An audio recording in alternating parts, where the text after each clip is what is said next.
என்னை ஆட்கொண்டவரும் நான் சேவிக்கிறவருமான ஆண்டவராகிய இயேசு கிறிஸ்துவின் நாமத்தினாலே அன்பினல் வாழ்த்துக்கள்.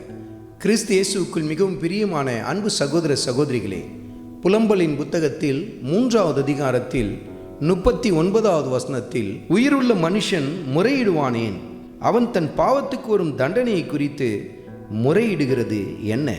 சில பேர் தங்கள் வாழ்க்கையில் மிகுந்த பாவங்களை செய்திருப்பார்கள், கொடுமையான பல பாவங்களை செய்திருப்பார்கள். அதனால் அவருடைய சரீரங்கள் வாதிக்கப்படுவதை நாம் பார்க்க முடியும். ஆனால் வாதிக்கப்படுகிற அந்த சமயத்தில் அவர்கள் சொல்லுகிற காரியம் என்ன? ஏன் தான் ஆண்டவர் எனக்கு இப்படி செய்தாரோ, என்னை மாத்திரம் ஏன் இப்படி தண்டித்தார், என்னை ஏன் இப்படி படுத்த படுக்கையாக மாற்றினார் என்று சொல்லி சில பேர் முறையிடுவாங்க. இன்னும் சில பேர் தங்களுடைய ஆடம்பர வாழ்க்கை நிமித்தம், பகட்டான வாழ்க்கை நிமித்தம் கடன் பிரச்சனையில் போய் சிக்கி கொண்டு இருப்பாங்க. ஆனால் அவங்க யாருக்கு விரோதமாக முறையிடுவாங்க? கர்த்தருக்கு விரோதமாக முறையிடுவாங்க. ஏன் ஆண்டவரே என் வாழ்க்கையில் இவ்வளோ கஷ்டம், எனக்கு மாத்திரம் ஏன் இந்த சோதனை?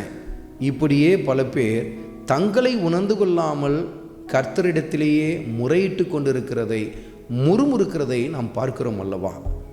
அருமையான மகனே, அருமையான மகளே, உன் வாழ்க்கையிலே கர்த்தர் உன்னை தண்டித்து உன்னை சீர்படுத்துவதற்காக அனுமதிக்கிற காரியங்கள் நடுவிலும் கர்த்தருக்கு விரோதமாய் நீ பேசி கொண்டிருக்கிறாயா?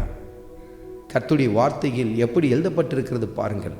நாம் என்ன செய்ய வேண்டும் என்பதை குறித்து கர்த்தருடைய ஆவியானவர் அடுத்த வசனத்தில் எப்படி எழுதி வைத்திருக்கிறார் பாருங்கள். நாம் நம்மை சோதித்து ஆராய்ந்து கர்த்தரிடத்தில் திரும்ப கடவோம் என்று சொல்லி எழுதப்பட்டிருக்கிறதை கவனித்து பாருங்கள். பாவத்து நிமித்தம், அந்த தண்டனையின் நிமித்தம் கர்த்தருக்கு விரோதமாய் பேசுவதை நிறுத்திவிட்டு உங்களை ஆராய்ந்து பாருங்கள், உங்களை சோதித்து பாருங்கள். கர்த்தர் எனக்கு எத்தனை முறை இந்த காரியத்தை செய்யக்கூடாதுன்னு சொல்லி உணர்த்தி காட்டியிருப்பார். குடிக்கக்கூடாது, வெறிக்கக்கூடாது, விபச்சாரம் வேசித்தனத்துக்கு போகக்கூடாது, இந்த பாவ பழக்கத்தை செய்யக்கூடாது, இவங்களோடு கூட பழகக்கூடாது, இந்த காரியத்தை பார்க்கக்கூடாதுன்னு சொல்லி எனக்கு உணர்த்தி காட்டினார் அல்லவா? அதையெல்லாம் கேட்காம நான் மீறி இந்த காரியத்தை செய்ததனால் தானே என் சரீரத்தில் இந்த பாதிப்பு என்று சொல்லி அவர்கள் உணர்ந்து பார்த்து தங்களை சோதித்து ஆராய்ந்து தங்கள் வழிகளை சீர்படுத்தி யாருக்கு நேராய் திரும்ப வேண்டும்?